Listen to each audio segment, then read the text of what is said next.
অতবার যখন মালাকুল মউত আজরাইল পয়গম্বর মুসার কাছে আসলো, সক্কাহু হযরতে পয়গম্বর মুসা আলাইহিস সালাতু সালাম মালাকুল মউত আজরাইলকে রাগ করে একটা থাপ্পড় দিল। আজরাইল যখন আয়েশা বলতেছে, রে পয়গম্বর মুসা, চলো তোমার রবের কাছে চলো।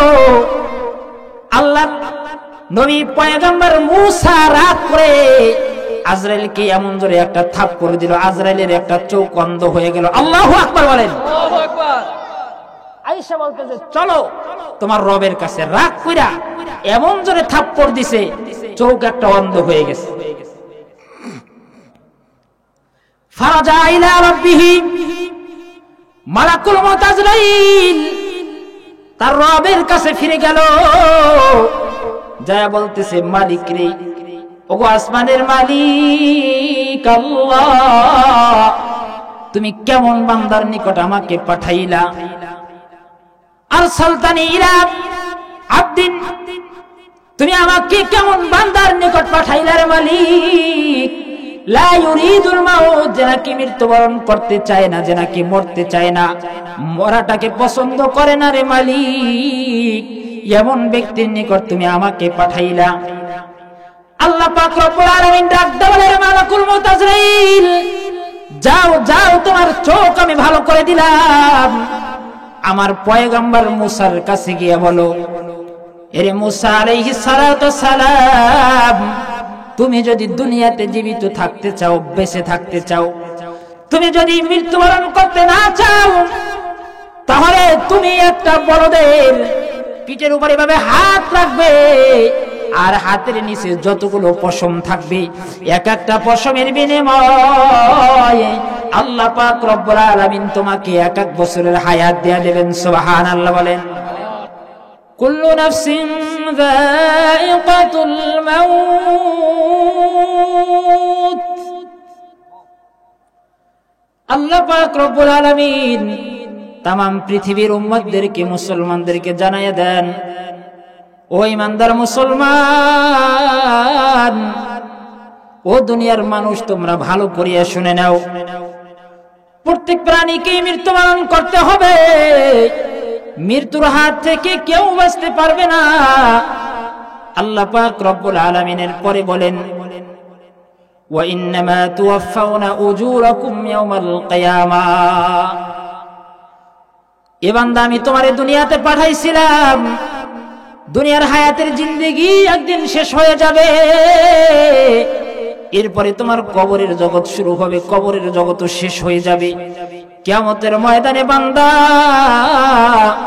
আমার সামনে উপস্থিত করে তোমার পরিপূর্ণ জীবনের হিসাব নেওয়া হবে। কথা বলেন ঠিক কিনা? সেই দিন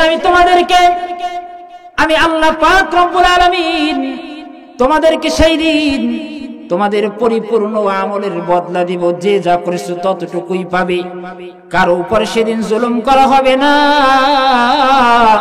পরিপূর্ণ বদলা সকলেই পেয়ে যাবে। তো মৃত্যুর আগে প্রস্তুতি নেওয়ার দরকার আছে কিনা? আছে। পরকালের জিন্দেগি যদি সুন্দর করতে চাই, তাহলে মৃত্যুর আগেই আমার আমলকে সুন্দর করতে হবে। কথা ঠিক কিনা? নাকি মৃত্যুর পরে কোথায় বসে? দুনিয়াতে বসে আমলকে সুন্দর করে যেতে হবে। এরে আল্লাহর গোলাম, মৃত্যু এমন একটা বস্তুর নাম, মৃত্যু এমন একটা বস্তুর নাম, মৃত্যু তোমাকে তোমার ছেলে মেয়ে থেকে বিচ্ছিন্ন করে দিবে, তোমার প্রাণের স্ত্রীর থেকে তোমাকে আলাদা করে দিবে। মৃত্যু এমন একটা বস্তুর নাম, তামাম পৃথিবীর সকল মানুষের থেকে তোমাকে আলাদা করে দিবে। এ তোমার আমার দাম ওই পর্যন্ত আছে রে গোলাম, যতক্ষণ পর্যন্ত তোমার দেহের মাঝে রূহ আছে। কথা বলেন ঠিক কিনা? আপনার আমার দেহ থেকে যদি প্রাণবায়ু বের হয়ে যায়, এরপরে আমার আর কোনো দাম নাই। যাদের জন্য তুমি রব্বে কারীমকে ভুলিয়া, তোমার আপন প্রভুকে ভুলিয়া, রবকে ভুলিয়া, যেই রব তোমারে আমারে অনেক আশা করে ইবাদত বন্দেগীর জন্য বানাইলো, রবকে ভুলিয়া তুমি তার নিয়ামত ভোগ করিয়া তার নাফরমানি করতেছো। কথা বলেন ঠিক কিনা? আল্লাহ পাক রব্বুল আলামিন আমাদেরকে এই পৃথিবীতে তার গোলামি করার জন্য বানাইছেন, কিন্তু মানুষ এত বড় নেমো হারাম, এত বড় নেমো হারাম, মালিকের সব নিয়ামত ভোগ করার পর মালিকের আনুগত্য করে না, শয়তানের অনুসরণ করে, নফসের গোলামি করে। রে আল্লাহর গোলাম, এমন একদিন আসবে জন্মের পর থেকে মৃত্যু পর্যন্ত তামাম জিন্দেগির হিসাব আল্লাহর আদালতে দাঁড়ায়া তোমাকে আমাকে দিতে হবে। কথা বলেন ঠিক কিনা? আরো জোরে বলেন ঠিক কিনা? মুহতারাম হাজিরিন, এই জন্য এই দেহের দাম আছে ততটুকুন সময় যতক্ষণ পর্যন্ত আমার এই দেহের মাঝে রূহ নামক বস্তুটা আছে। যখন আমার দেহ থেকে রূহ আলাদা হয়ে যাবে, এই দেহের কোনো দাম থাকবে না, নিথর দেহ মাটিতে পড়ে থাকবে। কথা বলেন ঠিক কিনা? একটু চিন্তা করে দেখেন, অনেকেই এখানে আছে নিজের বাবা মার লাশ কবরে নিজ হাতে দাফন করে আসছে। কথা বলেন ঠিক কিনা? নিজের আত্মীয় স্বজন, ভাই বোন, বন্ধু বান্ধব আমাদের মাঝ থেকে হারিয়ে যাচ্ছে। এর পরেও যদি আল্লাহর রাসূল বলেন কাফা বিল মাউতি ওয়াইজান, একজন মুমিনের জন্য, মুসলমানের জন্য মৃত্যুই হলো সবচেয়ে বড় উপদেশ, এটাই হলো তার জন্য নসিহতের জন্য যথেষ্ট, আর কোনো উপদেশ দরকার নাই। কথা বলেন ঠিক কিনা? মুহতারাম হাজিরিন, এই জন্য মৃত্যুর আগে ঈমানি মওতের জন্য আমাদের সকলকেই প্রস্তুত থাকতে হবে। আজরাইল কিন্তু আমাদের কারো বন্ধু না, বন্ধু আজরাইল কিন্তু কাউকে ছেড়ে দিবে না। আজরাইল কিন্তু তুমি আর আমি আমাদের নিজেদের চাহিদা অনুযায়ী ঘুরতেছি, দুনিয়ার পিছে ঘুরতেছি, কিন্তু আজরাইল কিন্তু আমার পিছনে পিছনে পিছনে পিছনে ঘুরতেছে। আমি যেথায় যাই আজরাইল কিন্তু আমাকে ফলো করতেছে। কথা বলেন ঠিক কিনা? এই জন্য এমন একদিন আসবে বিদায়ের ঘন্টা বেজে যাবে। মুহতারাম হাজিরিন, মালাকুল মউত আজরাইল এমন একটা ফেরেশতা, তার দিলের মাঝে কোনো মায়া দয়া নাই। আল্লাহ পাক রব্বুল আলামিন মালাকুল মউত আজরাইলকে জিজ্ঞেস করলো একদিন, এ আজরাইল, এ আজরাইল, তুই যে তামাম পৃথিবীর এত মানুষকে, এত মানুষের জান কবজ করলি, আজরাইল তোর কি কারো জান কবজ করার জন্য মায়া হয় না? মালাকুল মউত আজরাইল ডাক দেয়া বলে, মালিক রে, ডাক দেয়া বলে, মালিক, তামাম পৃথিবীর যত মানুষের জান কবজ করেছি, আমার দুইজন ব্যক্তির জান কবজ করার সময়ের জন্য মায়া হয়েছে। আল্লাহ পাক রব্বুল আলামিন ডাক দেয়া বলে, আজরাইল, কার কার জন্য তোর মায়া হয়েছিল? আজরাইল ডাক দেয়া বলে, আল্লাহ, ওই যে সমুদ্রের মাঝে কয়েকজন মানুষ জাহাজে নৌকায় করে সফর করতেছিল, সমুদ্রে যাইতেছিল। হঠাৎ গভীর সমুদ্রে যাওয়ার পর মালিক তুমি সমুদ্রের পানিরে নির্দেশ করেছিলা, তুমি সমুদ্রের পানি নির্দেশ দিয়েছিলাম, এই নদীর পানি তুই তুফান সৃষ্টি করে এই জাহাজটারে নদীর মাঝে ডুবাইয়া দে, জাহাজটারে ফাটাইয়া ফেলা। সমুদ্রের পানি তোমার নির্দেশ পাওয়ার পর সঙ্গে সঙ্গে তুফান সৃষ্টি করে সমুদ্রের মাঝে জাহাজটা ডুবাইয়া দিল। ওই জাহাজের মাঝে মালিক এমন একজন মহিলা ছিল, আল্লাহ, যে নাকি গর্ভবতী, একটু পরেই সন্তান প্রসব করবে, এমন একজন মহিলা ছিল।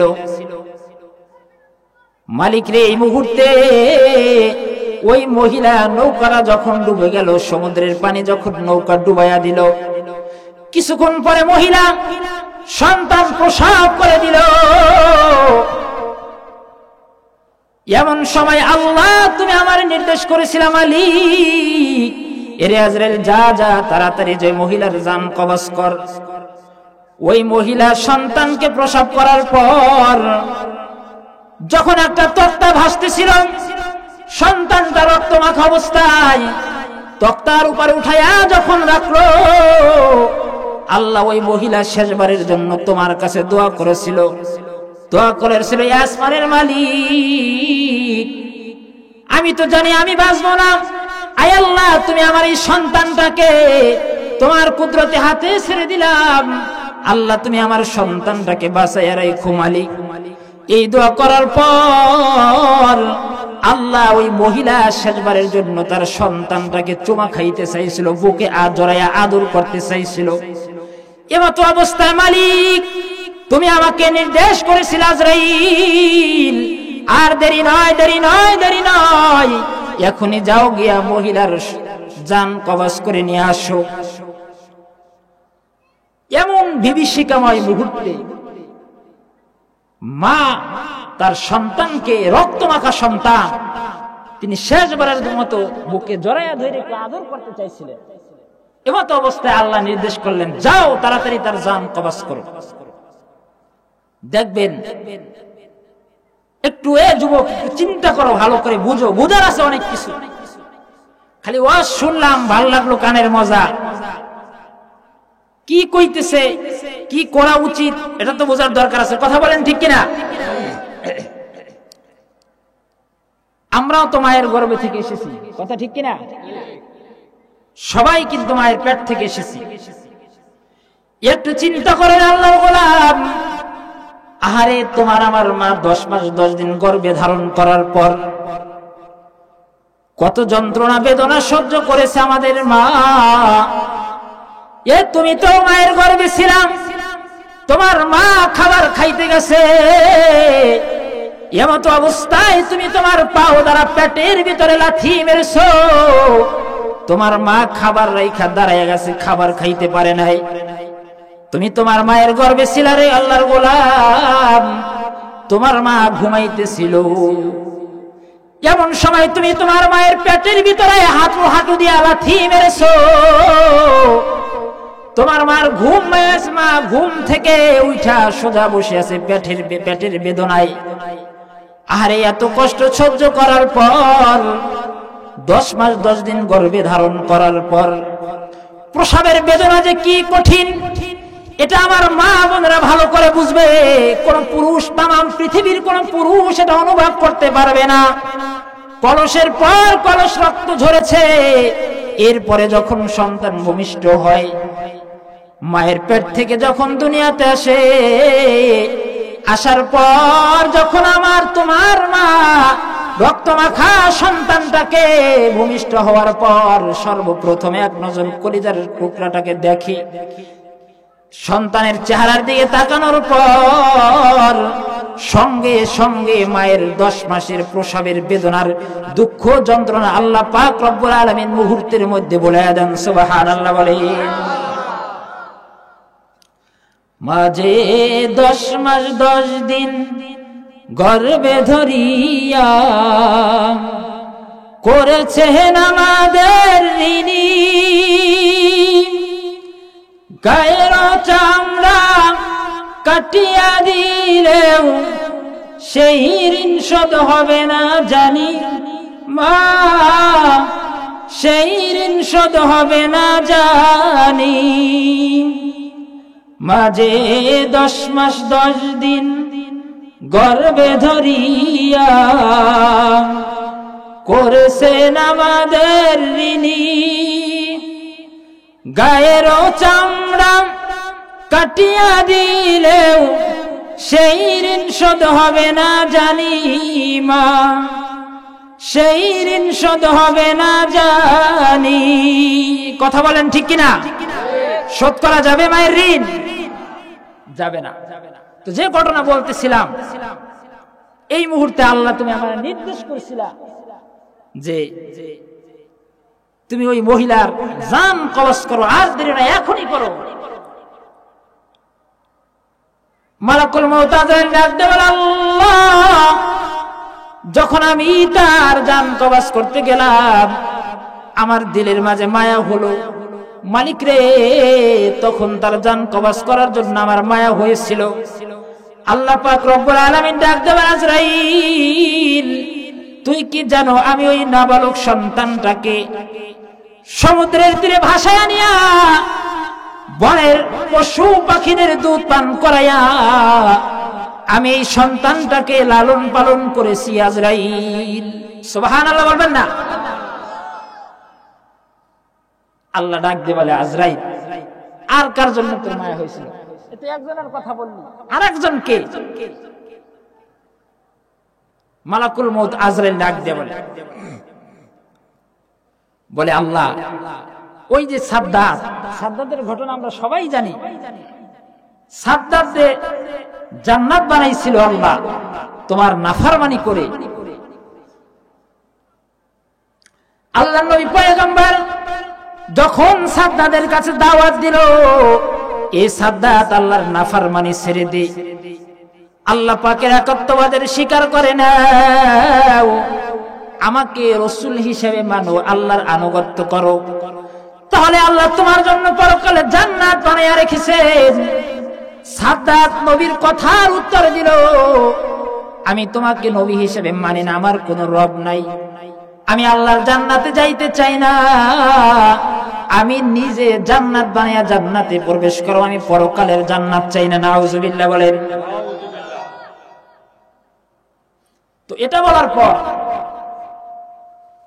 আল্লাহ নবী যখন দাওয়াত দিলেন, সাদ্দাত অস্বীকার করলো। তো সাদ্দাত আল্লাহ পাকের নাফরমানি করে সে দুনিয়াতে জান্নাত বানাইল।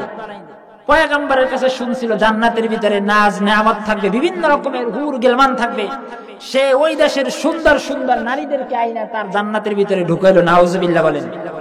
সব রকমের ব্যবস্থা করলো, করার পর এবার ঢুকার পালা। এবার যখন সাদ্দাত, এ ভাই ভালো করে চিন্তা করো, সাদ্দাত যখন আল্লাহর নাফরমানি করে জান্নাতে প্রবেশ করতে আসলো, যখন জান্নাতে প্রবেশ করার ইচ্ছা করলো, আল্লাহ পাক রব্বুল আলামিন আজরাইলকে বললেন, আজরাইল রেডি। সাদ্দাত জান্নাতের ভিতরে এক পাও দিছে, এ মালাকুল মউত আজরাইল, সাদ্দাত যেন আর দ্বিতীয় কদম জান্নাতের ভিতরে না ঢুকাইতে পারে, তুই তাড়াতাড়ি গিয়ে সাদ্দাতের জান কবজ করে নিয়ে আয়। মালাকুল মউত সাদ্দাতের সামনে এসে উপস্থিত। সাদ্দাত ডাক দেওয়ালে, তুমি কি আমার সামনে পথ আটকাইলা কেন? কে তুমি? ধমক দিয়ে বললে, কে তুমি? তোমার এত বড় সাহস? মালাকুল মউত আজরাইল সাদ্দাতের কানের কাছে মাথা নিয়ে বলে, সাদ্দাত, আমি দুনিয়ার কোন মানুষ নই, আমি হলাম মালাকুল মউত আজরাইল, তোমার জান কবজ করার জন্য এসেছি। সাদ্দাত এই কথা শুই না ডাক দেওয়ালে, মালাকুল মউত আজরাইল, আমাকে একটু সামান্য পরিমাণ সময় দাও, আমি যে জান্নাতটা বানাইলাম একটু ঢুইকে ভিতরে ঢুইকে দেখার সময় দাও। মালাকুল মউত আজরাইল বলে, সাদ্দাত, অনেক নাফরমানি করেছো, আর তোকে সুযোগ দেওয়া হবে না। আপনার আমার মৃত্যু এমন হতে পারে কিনা কথা বলেন? মালাকুল মউত আজরাইল আপনার আমার কাছে টেলিফোন করে আসবে যে আমি আসতেছি, এরকম বিষয়টা, এই যে ঘুমাই গেছে, এরকম মালাকুল মউত আজরাইল আসার এক কমপক্ষে অন্তত 1 বছর আগে ফোন না দিয়ে, অন্তত 1 সপ্তাহ আগে তো ফোন দিয়া জানাইবে। কথা বলেন ঠিক কিনা? বিষয়টা কি এমন? এমন না। 1 সপ্তাহ আগে যদি না জানায়, অন্তত 1 ঘন্টা আগে তো জানাইবে, এমনও না। মালাকুল মউত আজরাইল যে কোনো মুহূর্তে যে কোনো সময় থাকতে পারি আমি নামাজে মালিকের কদমে সেজদারত অবস্থায়, অথবা বাথরুমেও থাকতে পারি, অথবা ঘুমান্তেও থাকতে পারি, অথবা বাজারেও থাকতে পারি, অথবা কোনো নারীর আড্ডায়ও থাকতে পারি, অথবা মদের আসরেও থাকতে পারি, অথবা জুয়ার আসরেও থাকতে পারি। কথা বলেন ঠিক কিনা? এরকম হয় কি হয় না? এই জন্য মুসলমান আর ইমানদারের কাজ হলো সদা সর্বদা যেখানেই সে থাকবে মালিকের রেজাবন্দি, যাতে আল্লাহ আল্লাহ রাসূল যাতে খুশি থাকে এমন কাজের ভিতরেই আমাদের থাকা উচিত। কথা বলেন ঠিক কিনা? মুহতারাম হাজিরিন, মালাকুল মউত আজরাইল বলল সাদ্দাতকে যে আর সময় নাই, সময় শেষ। এই জন্য আল্লাহ পাক রব্বুল আলামিন বলেন, ইযা জা আজালুহুম ফালা ইস্তাখিরুনা সাআতান ওয়ালা ইস্তাকদিমুন। আল্লাহ পাক রব্বুল আলামিন প্রত্যেকটা মানুষকে একটা নির্ধারিত সময় দিয়া দিয়েছেন। হায়াতের জিন্দেগি যখন শেষ হয়ে যাবে, তোমার আমার হায়াতের জিন্দেগি যখন শেষ হয়ে যাবে, মালাকুল মউত এসে উপস্থিত হয়ে যাবে। 1 মিনিট 1 সেকেন্ড কারোর জন্য অপেক্ষা করা হবে না। ইযা জা আজালুহুম ফালা ইস্তাখিরুনা সাআতান ওয়ালা ইস্তাকদিমুন। এ ভাই, আমি যে কথা বলতেছিলাম, সাদ্দাত জান্নাতের ভিতরে 1 পাও দিল, মালাকুল মউত আজরাইল উপস্থিত। আজরাইল বলতে, সাদ্দাত আর 1 সেকেন্ড সময় নাই। অনেক অনুনয় বিনয় করল আজরাইল, সাদ্দাতের কোনো কথাই শুনলো না। সাদ্দাতের জান কবজ করে নিয়ে গেল। আল্লাহ পাক রব্বুল আলামিন ডাক দেওয়ালে, আজরাইল তুই কি জানো এই সাদ্দাত কে? বলে, না মালিক, জানি না। আল্লাহ বলে, এরে আজরাইল, আমি ওই যে সমুদ্রের মাঝখানে যেই শিশুটা ছিল, আমি যাকে পশু পাখির দুধ পান করায়া বড় করলাম, সেই হলো এই সাদ্দাত। তবে একটা বিষয় আজরাইল, সাদ্দাত তোমার কাছে অনেক অনুনয় বিনয় করেছে, 1 সেকেন্ড সময় চাইছে, সামান্য কিছু সময় চাইছে, 1 মিনিট সময় চাইছে।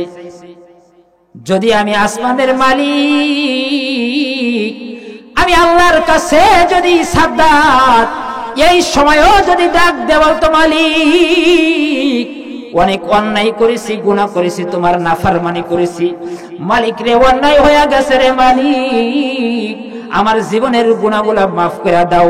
আমার কাছে যদি সাদ্দাত ডাক দিয়ে যদি মাফ চাইতো, আমি আল্লাহ কুদরতি নজরে সাদ্দাতের মুখের দিকে বারবার তাকাইতেছিলাম। সাদ্দাত যদি আমার কাছে মাফ চাইতো, আমি আল্লাহ সাদ্দাতের ওই মুহূর্তেও মাফ করে দিতাম। সুবহানাল্লাহ বলেন।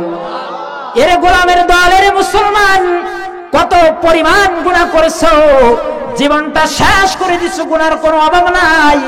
মালিকের কুদরতি পায় একটা সেজদা দাও, সেজদা দিয়া মালিকের কুদরতি নজরটারে, কুদরতি কলিজাটারে ঠান্ডা করে দাও, মালিকের কুদরতি নজরটা ঠান্ডা করে দাও, জীবনের সমস্ত গুনাহগুলো আল্লাহ তোমার মাফ করে দিবে। সুবহানাল্লাহ বলেন।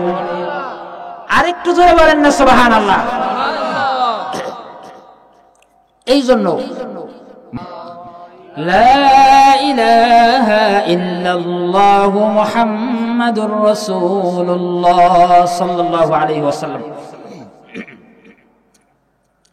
এই পৃথিবীতে কেউ কি থাকতে পারবে?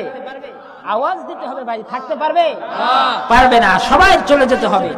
যদি থাকতে পারতো, তাহলে নবীদেরকে আল্লাহ কিয়ামত পর্যন্ত হায়াত দেয়া যেত। কথা বলেন ঠিক কিনা? সহিহ বুখারী মুসলিমের ঘটনা, বুখারীর 1339 নম্বর হাদিস, অনেক চমৎকার একটি ঘটনা। আল্লাহ পাক রব্বুল আলামিন মালাকুল মউত আজরাইলকে ডাক দেওয়ালে, আজরাইল যাও যাও, আমার দোস্ত পয়গম্বর মুসার কাছে চলে যাও। উরসিলা মালাকুল মউত ইলা মুসা, বুখারীর রওয়ায়াত, উরসিলা মালাকুল মউত ইলা মুসা।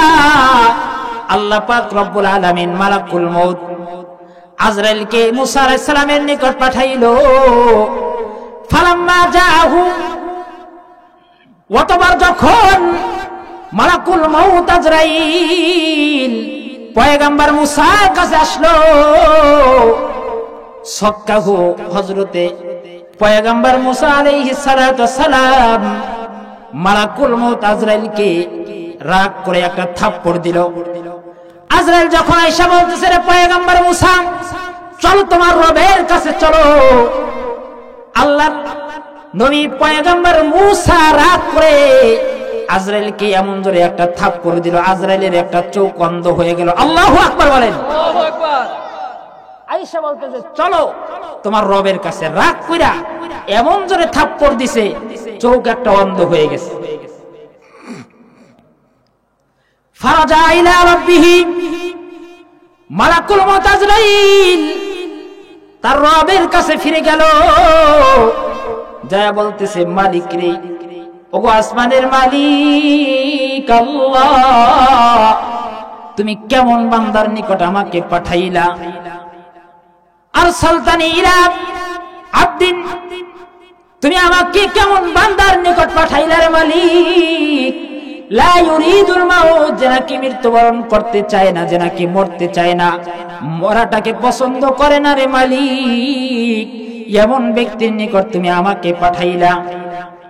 আল্লাহ পাক রব্বুল আলামিন ডাক দেওয়ার মালাকুল মউত আজরাইল, যাও যাও, তোমার চোখ আমি ভালো করে দিলাম, আমার পয়গম্বর মুসার কাছে গিয়ে বলো, এরে মুসা আলাইহিস সালাতু সালাম, তুমি যদি দুনিয়াতে জীবিত থাকতে চাও, বেঁচে থাকতে চাও, তুমি যদি মৃত্যুবরণ করতে না চাও, তাহলে তুমি একটা বলদের পিঠের উপর এভাবে হাত রাখবে, আর হাতের নিচে যতগুলো পশম থাকবে, এক একটা পশমের বিনিময়ে আল্লাহ পাক রব্বুল আলামিন তোমাকে 1 বছরের হায়াত দিয়ে দেবেন। সুবহানাল্লাহ বলেন।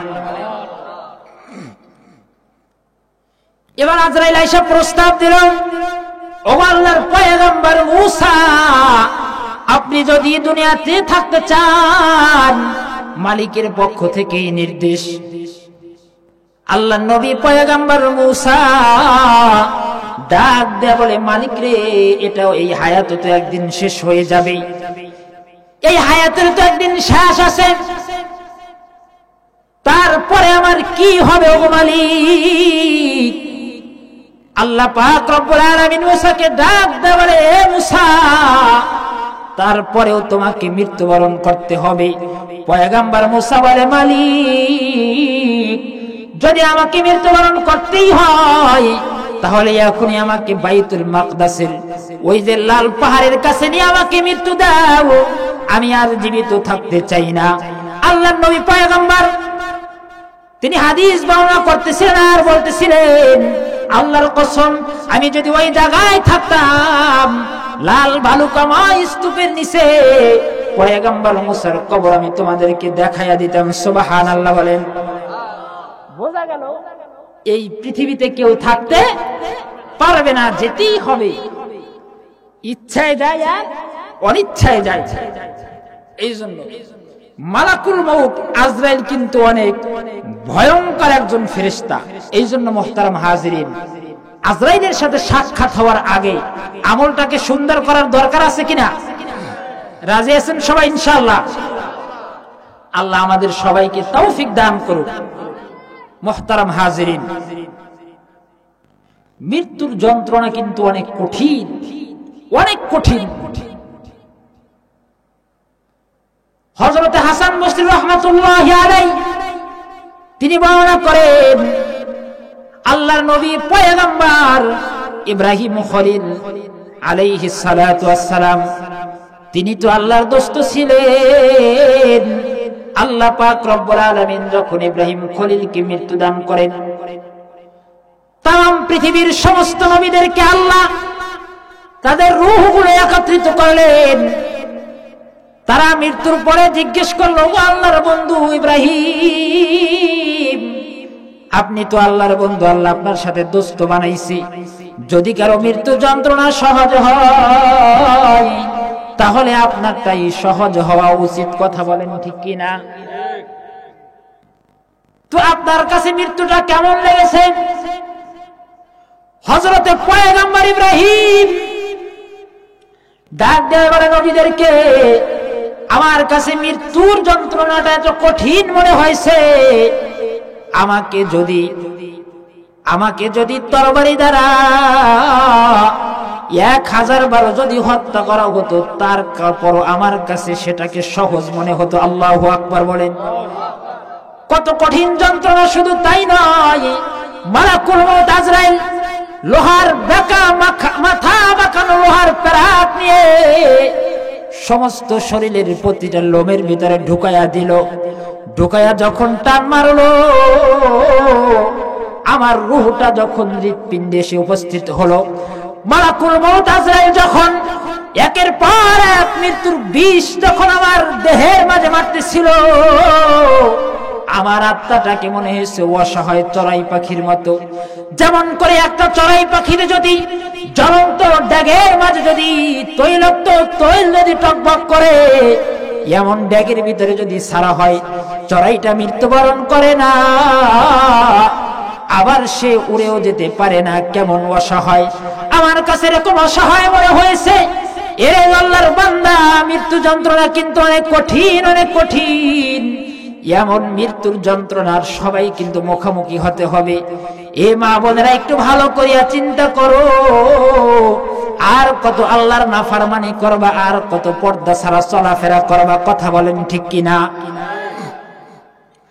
আজকে আমাদের অবস্থায় এমন হয়েছে, আমাদের চলাফেরা দেখলে মনে হয় আমরা কোনোদিন মৃত্যুবরণ করব না, কথা বলেন ঠিক কিনা? যদি কোনো মা বোনের মৃত্যুর ভয় থাকে, এ কথা যদি কেউ বিশ্বাস করো, এ মা, যদি তোমরা বিশ্বাস করো মালাকুল মউতের সাথে সাক্ষাৎ হবে, তাহলে আল্লাহর কসম করে বলি, তুমি বেপরদায় কোনোদিন রাস্তায় তুমি বের হইতে পারো না। টিভি সিনেমার সামনে বসে অশ্লীল বেহায়াপনা দেখতে পারো না। নাটক, হিন্দি সিনেমা, বিভিন্ন রকমের উলঙ্গ ছবি তোমরা দেখতে পারো না, কথা বলেন ঠিক কিনা?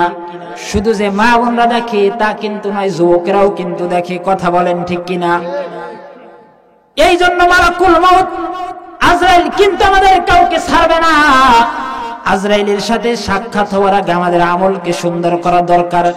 আল্লাহর নবী পয়গম্বর বলেন, আমি জাহান্নামে যাওয়ার পর দেখলাম অধিকাংশ মহিলারা জাহান্নামী। কেন কেন মহিলারা অধিকাংশ কেন জাহান্নামী?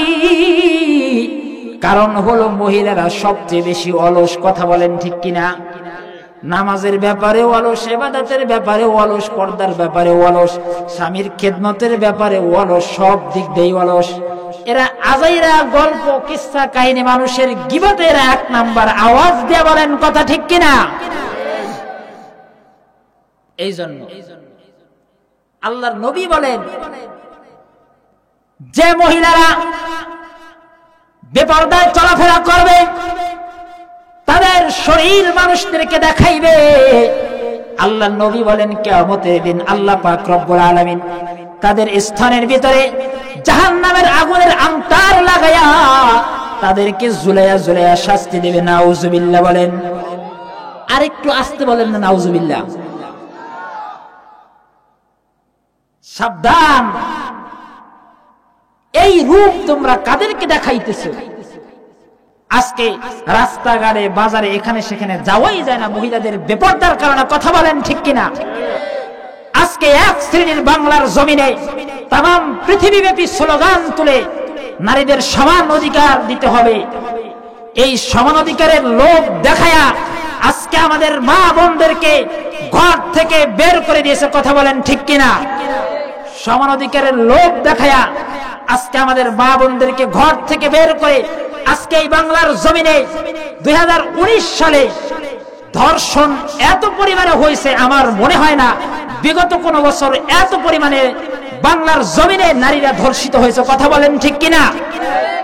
মুহতারাম হাজিরিন, এই জন্য যারা সমান অধিকারের স্লোগান দিয়া নারীদেরকে ঘর থেকে বের করে দিয়েছে, আজকে এই ধর্ষণের জন্য, ইফটিং এর জন্য এই সমস্ত নাস্তিক মুরতাদ বাংলার জমিনে এরাই হলো সর্বপ্রথম দায়ী, কথা বলেন ঠিক কিনা? আর জোরে বলেন ঠিক কিনা? মুহতারাম হাজিরিন, আর আমার দেশের মা বোনেরা এরাও কোন দেশে বোকার স্বর্গে বাস করে, এই স্লোগানে তাল মিলিয়া আজকে ঈমান আমল বিক্রি করে পর্দা নাই, নামাজ নাই, রোজা নাই, পুরুষদের সাথে স্লোগান দিয়ে কাঁধে কাঁধ মিলায়া তারাও সমাজের উন্নতি করতে চায়, কথা বলেন ঠিক কিনা? এর দ্বারা সমাজ কোনোদিন সংশোধন হবে না। আল্লাহর কসম করে বলি, ধর্ষণ, খুন, ইফটিজিং বাড়তেই থাকবে, এই সমাজে কোনোদিন শান্তি ফিরে আসবে না, কথা বলেন ঠিক কিনা? মুহতারাম হাজিরিন, এই জন্য মা বোনদেরকেও একটু চিন্তা করতে হবে। সমান অধিকারের লোভ দেখায়া আজকে রাস্তায় তাদেরকে বের করে দিল, কিন্তু আজকে তাদের জানমালের কোন নিরাপত্তা নাই। মুহতারাম হাজিরিন, আল্লাহ আমাদের সবাইকে বোঝার তৌফিক দান করুন। মুহতারাম হাজিরিন, যে কথা বলছিলাম, যে মৃত্যু কিন্তু অনেক কঠিন যন্ত্রণা, এর হাত থেকে কেউ বাঁচতে পারবে না। এই জন্য আল্লাহর নবী পয়গম্বর হাদিসের মাঝে ইরশাদ করেন, আকসিরু যিকরা হাযিমিল লাযাতিল মাউত। এর ঈমানদার মুসলমান আল্লাহর গোলাম, মৃত্যুর যন্ত্রণার কথা একটু চিন্তা করো, মৃত্যুর কথা একটু ভাবো। মৃত্যুর যন্ত্রণা কিন্তু অনেক কঠিন। মালাকুল মউত আজরাইল কিন্তু বিকট আকৃতির এক ফেরেশতা। আল্লামা ইবনুল জাওজি রাহমাতুল্লাহি আলাইহি তিনি তার কিতাবের মাঝে একটা ঘটনা বর্ণনা করেন। আল্লাহর নবী পয়গম্বর হযরত সুলাইমান আলাইহিস সালাতু ওয়াস সালাম তিনি একদিন আল্লাহর কাছে আরজ করলেন, মালিক রে, আমি মালাকুল মউত আজরাইলের সাথে একটু সাক্ষাৎ করতে চাই।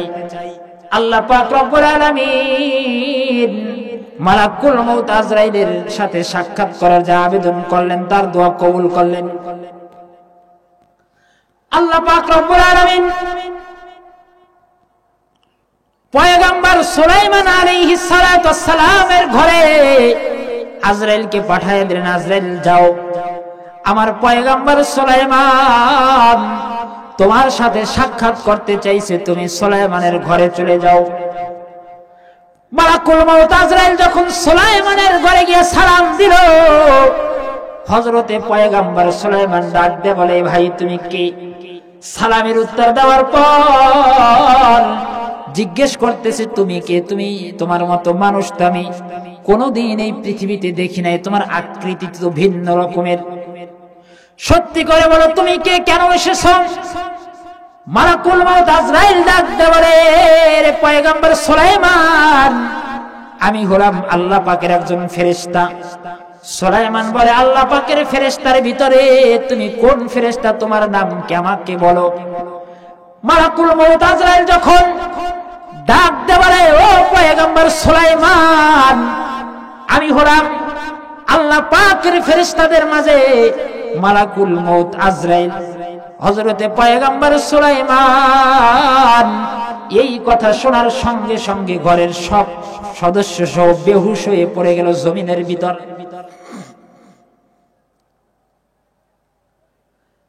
মালাকুল মউত আজরাইল ডাক দিয়ে বলে, মালিক, তুমি এমন ব্যক্তির নিকট পাঠাইলা গো মালিক, যারা কি আমার নাম শুনে বেহুশ হয়ে পড়ে গেল, এখন কি অবস্থা হবে? আল্লাহ বলেন, এ মালাকুল মউত আজরাইল, সুলাইমানের বুকের ভিতরে হাত দাও, সুলাইমানের হুঁশ ফিরে আসবে। সুলাইমানের হুঁশ আসার পর এবার পয়গম্বর সুলাইমান আলাইহিস সালাতু ওয়াস সালাম জিজ্ঞেস করে, এ মালাকুল মউত আজরাইল, আমার বড় জানতে ইচ্ছে হয়, আল্লাহ পাক রব্বুল আলামিন তোমার থেকেও কি কোনো বড় বিকট আকৃতির ফেরেশতা কি আল্লাহ তাআলা সৃষ্টি করেছেন? এ কথা কে বলল? হযরতে সুলাইমান বলল আজরাইলকে। পয়গম্বর সুলাইমান এই কথা বলার পর এবার আজরাইল বর্ণনা দিতেছে, ডাক দিয়ে বলে, ও পয়গম্বর, ও আল্লাহর নবী, আমি মালাকুল মউত আজরাইল বিশেষ মুহূর্তে এমন একটা ফেরেশতার কাঁধে পাও রাখি, যেই ফেরেশতার দেহটা, যেই ফেরেশতার বডিটা মাথা থেকে পাও পর্যন্ত এত বড়, চার পাও দুইটা সাত জমিন ভেদ করে, তারপরেও 500 বছরের রাস্তা অতিক্রম করেছে। আল্লাহু আকবার বলেন, আরো জোরে বলেন আল্লাহু আকবার। মালাকুল মউত আজরাইল বলে, সুলাইমান, শুধু তাই নয়, আল্লাহ পাক রব্বুল আলামিন তাকে দুইটা শিং দিছে, শিং দুইটা এত বড়, 7 আসমান ছেদ করে 500 বছরের রাস্তা অতিক্রম করেছে। আল্লাহু আকবার বলেন। এত বিকট আকৃতির ফেরেশতা, আমি বিশেষ কিছু মুহূর্তে তার কাঁধে পাও রাখি। বিশেষ কিছু মুহূর্তে এই ফেরেশতার কাঁধে পাও রাখি, আবার এই ফেরেশতা এমন একজন ফেরেশতার কাঁধে পাও রেখে দাঁড়ানো, যেই ফেরেশতা এই ফেরেশতার কাছে যদি একসাথে দাঁড়ায়, তাহলে যেই ফেরেশতার বর্ণনা দিলাম এই ফেরেশতা হবে, এই ফেরেশতার কাছে তার হাঁটু বরাবর। আল্লাহু আকবার বলেন। মালাকুল মউত আজরাইল, ও পয়গম্বর, ও পয়গম্বর সুলাইমান, এই ফেরেশতার পাও দুইটা এত লম্বা করেছেন, সপ্তম জমিন ছেদ করার পর 1000 বছরের রাস্তা অতিক্রম করেছে। আল্লাহু আকবার বলেন। তার দুইটা ঠোঁট আছে, একটা ঠোঁট আল্লাহ পাক রব্বুল আলামিনের আরশের সাথে লাগানো, আর একটা ঠোঁট হলো সপ্তম জমিনের নিচে লাগানো। আল্লাহ পাক রব্বুল আলামিন যদি এই ফেরেশতারে, যদি আল্লাহ পাক রব্বুল আলামিন নির্দেশ দিতেন দুইটা ঠোঁট বন্ধ করার জন্য, মুখের দুইটা ঠোঁট যদি বন্ধ করার জন্য নির্দেশ দিতেন, মালাকুল মউত আজরাইল ডাক দিয়ে বলে, ও পয়গম্বর, আল্লাহ পাকের আরশ ছাড়া আসমান জমিন যা কিছু আছে সব কিছু এই ফেরেশতার মুখের ভিতরে এঁটে যেত। আল্লাহু আকবার বলেন। এত বড় ফেরেশতা, এই ফেরেশতার কাঁধে পাও রেখেছে ওই ফেরেশতা। হযরত সুলাইমান আশ্চর্য হয়ে এইভাবে আজরাইলের দিকে তাকাই আছে, কই কি এইগুলা, এত বড় বড় ফেরেশতা আল্লাহ বানাইছে। হযরত সুলাইমান এভাবে বিস্ময়ে তাকিয়ে তিনি বর্ণনাগুলো শুনতেছিলেন।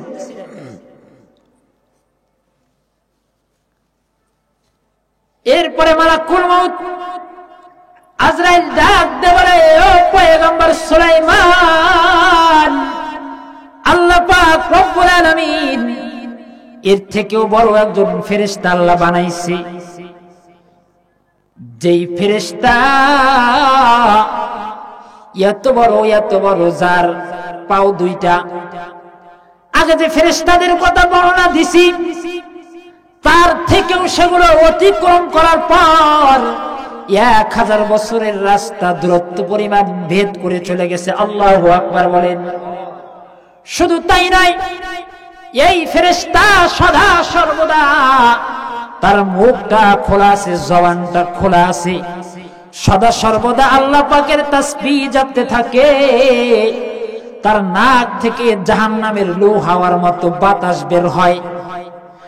মালাকুল মউত আজরাইল ডাক দিয়ে বলে, ও পয়গম্বর সুলাইমান, আল্লাহ পাক রব্বুল আলামিন যদি এই ফেরেশতারে কোনদিন যদি তার ভিতরে নাকের ছিদ্র দিয়া যদি আল্লাহ শ্বাস নেওয়ার নির্দেশ দিতেন, আল্লাহ পাকের আরশ ছাড়া तमाम পৃথিবীর আসমান জমিন, 7 আসমান 7 জমিন, আরশ বহনকারী ফেরেশতা সহ শুধুমাত্র মালিকের কুরসি ছাড়া, আরশ ছাড়া যা কিছু আছে সব কিছু তার নাকের ভিতরে চলে যেত। আল্লাহু আকবার বলেন। আর জোরে বলেন আল্লাহু আকবার। কত বড় ফেরেশতা! হযরত সুলাইমান আশ্চর্য হয়ে বর্ণনাগুলো শুনতেছিলেন। এবার মালাকুল মউত আজরাইল ডাক দিয়ে বলে, ও আল্লাহর নবী সুলাইমান, আল্লাহ পাক রব্বুল আলামিন এমন একজন ফেরেশতা আল্লাহ বানাইছেন, এদের থেকেও আরো বড়, যার হাত এভাবে প্রসারিত আছে।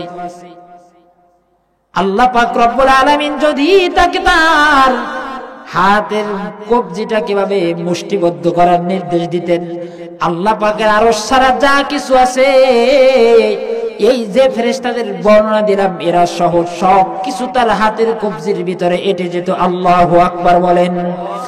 চিল্লায়া বলেন আল্লাহু আকবার।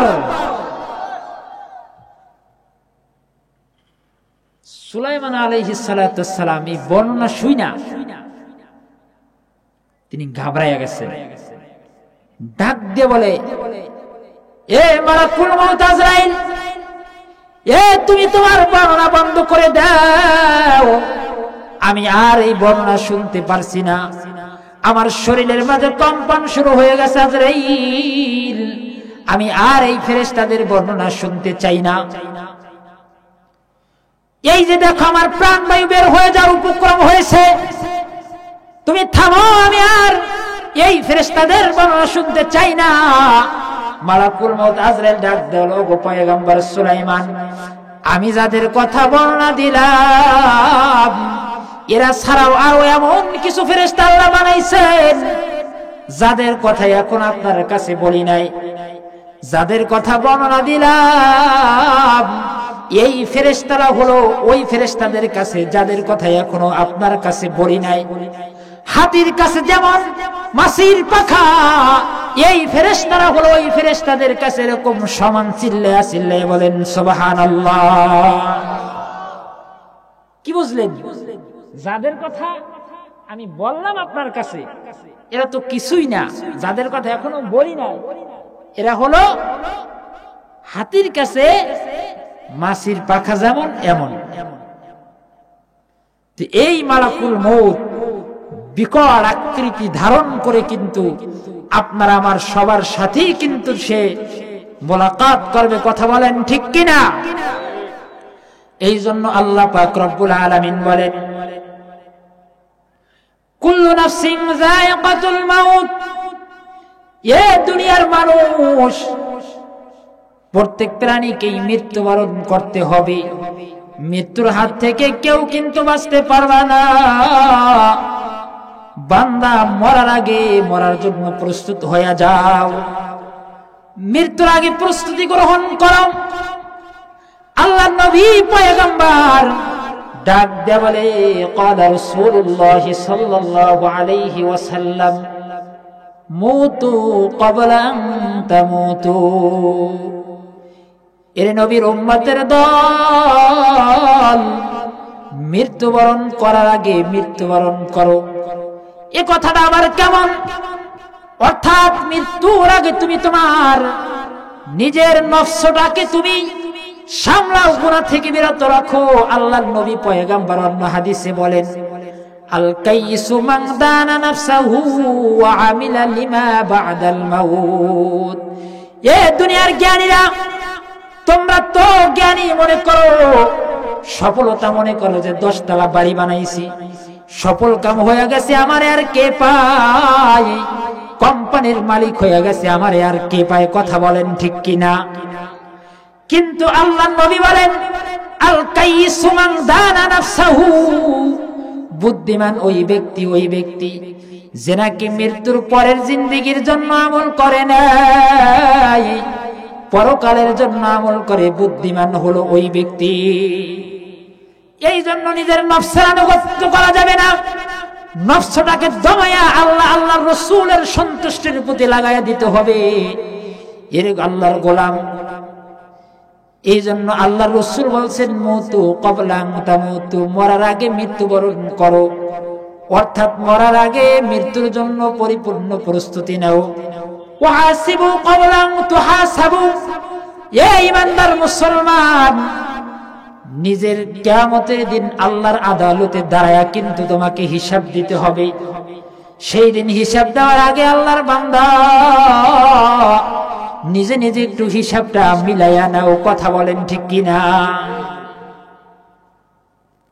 একটু চিন্তা করেন যে আসলে এই দুনিয়া কিছুই না, ধোঁকা ছাড়া আর কিছু না। আমি যে আয়াতে কারিমা তেলাওয়াত করছিলাম, আল্লাহ পাক রব্বুল আলামিন বলছিলেন, কুল্লু নাফসিন যায়িকাতুল মাউত ওয়া ইন্নামা তুওয়াফাউনা উজুরাকুম ইয়াওমাল কিয়ামাহ ফামান যুহজিহা আনিন নার। এ আল্লাহর গোলাম, যাকে আল্লাহ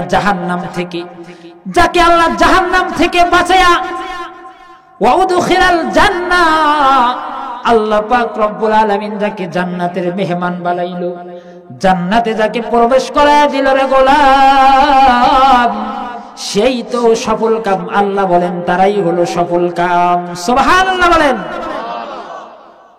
অথচ আমরা সফলতা মনে করি যে দুনিয়াতে যত পয়সা কামান যায় যেভাবেই হোক হোক এটা হারাম পন্থায়। কথা বলেন ঠিক কিনা? নিজেকে খুব সফল মনে করি, কিন্তু না, আল্লাহ নবী বলেন আল কাইয়িসু মান দানা নাফসাহু, বুদ্ধিমান তো ওই ব্যক্তি যে নাকি মৃত্যুর পরের জিন্দেগির জন্য বেশি বেশি আমল করে।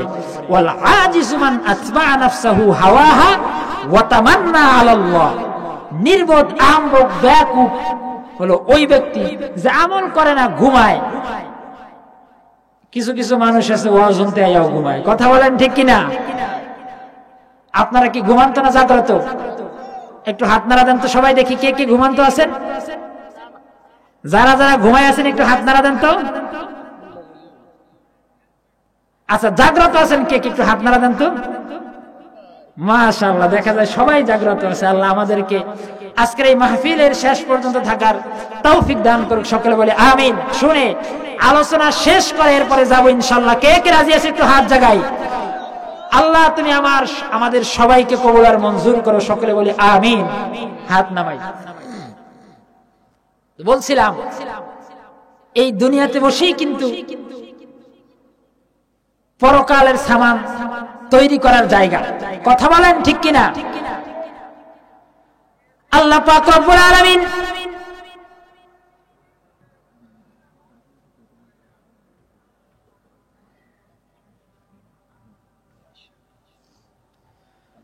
তো এই জন্য মৃত্যুর আগে দুনিয়ার মানুষ, মৃত্যুর আগে আল্লাহর নবী পয়গম্বর বলছেন মৃত্যুবরণ করো, আল্লাহর আদালতে দাঁড়ায়া মুমিন হিসাব দেওয়ার আগে নিজের হিসাবটা একটু মিলাইয়া নাও। আর দুনিয়ার ধোকায় পড়ে, দুনিয়ার চাপ চিক্কে পড়ে, মায়ায় পড়ে, মালিকের বলিয়া নফসের গোলামি করে, শয়তানের অনুসরণ করে, আল্লাহ পাক রব্বুল আলামিনের নাফরমানি করে। কথা বলেন ঠিক কিনা? কিন্তু আল্লাহর বান্দা এমন একদিন আসবে আল্লাহর আদালতের সামনে দাঁড়ায়া তোমার আমার জিন্দেগির হিসাব, পরিপূর্ণ হিসাব দিতে হবে। আল্লাহ পাক রব্বুল আলামিন ডাক দে বলবে, এ বান্দা আমি তো তোমারে জান দিছিলাম, মাল দিছিলাম, আমার দেওয়া রিজিক জান মাল তুমি কোন কাজে ব্যয় করেছো? এই জান মালের হিসাব আল্লাহ সর্বপ্রথম নিবে। এরে বান্দা আমি তোরে সুস্থ রাখছিলাম আমার গোলামি করার জন্য, আমার ইবাদত করার জন্য। এ তুই আমার কুদরতি পায়ে সেজদা দিবি, আমার গোলামি করার জন্য বান্দা তোরে বানাইছিলাম, কিন্তু তুই মালিকের বলিয়া শয়তানের অনুসরণ করছো, নফসের গোলামি করছো। রে বান্দা, দুনিয়াতে যেমন আমাকে ভুলে গেছো, আজকে আমিও তোকে ভুলে গেলাম।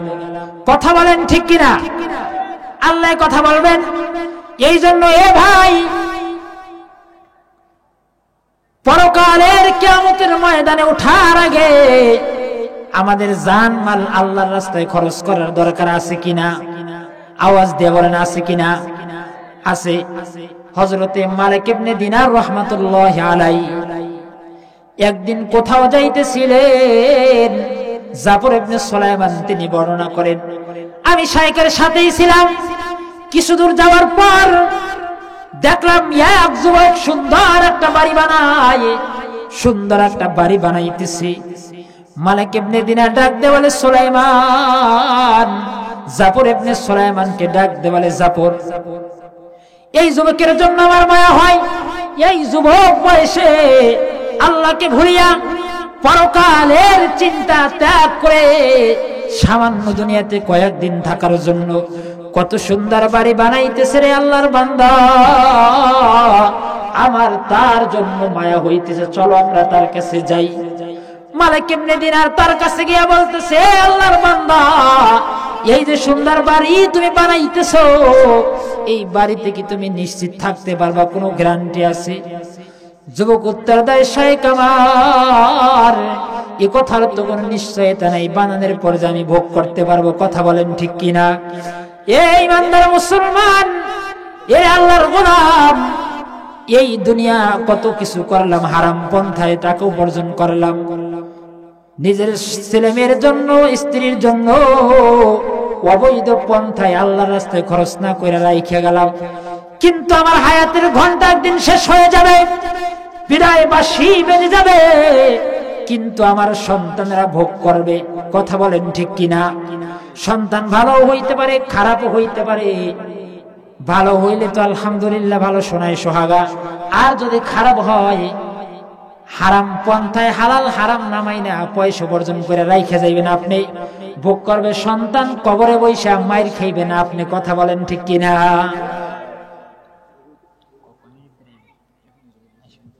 মালিক ইবনে দিনার ডাক দিয়ে বলে, এ বান্দা, এ আল্লাহর গোলাম, তোমার সাথে আমি একটু ক্রয় বিক্রয় করতে চাই, তোমার সাথে আমি একটু ক্রয় বিক্রয় করতে চাই। তুমি যদি রাজি হও, এই বাড়ি বানাইতে তোমার কত টাকা খরচ হবে? বলে, হুজুর 1 লক্ষ দিরহাম। বলে, এই টাকাটা তুমি আমার কাছে দাও, এর বিনিময়ে আমি তোমাকে একটা জান্নাতের বাড়ির জিম্মাদার হয়ে গেলাম। সুবহানাল্লাহ বলেন। অনেক লম্বা ঘটনা। যুবক বলে, হুজুর আমাকে একদিন চিন্তা করতে দেন, আগামীকালকে জানাবো। মালিক ইবনে দিনার পরের দিন এসে উপস্থিত। বলে, এ যুবক, তুমি কি চিন্তা ভাবনা করেছো আল্লাহর বান্দা? যুবক ডাক দিয়ে বলে, হুজুর আপনার ওয়াদার কথা ঠিক আছে তো? বলে, ঠিক আছে। একটা কাগজ আইনা দিল, হুজুর এই কাগজে লেখেন, মালিক ইবনে দিনার রাহমাতুল্লাহি আলাইহি বিসমিল্লাহির রহমানির রহিম বলে চিঠি লিখতো, আল্লাহ ওগো পরওয়ারদিগার আসমানের মালিক, মালিক ইবনে দিনারের পক্ষ থেকে, তোমার পক্ষ থেকে 1 লক্ষ দিরহামের বিনিময়ে অমুকের ছেলে অমুকের থেকে 1 লক্ষ টাকার বিনিময়ে একটা জান্নাতের জিম্মাদারি নিলাম। টাকাটা তোমার রাস্তায় খরচ করে দিব, আর তাকের বিনিময় মালিক একটা জান্নাতের মালিক বানায়া দিবে। তুমি জিম্মাদারি আমি নিলাম।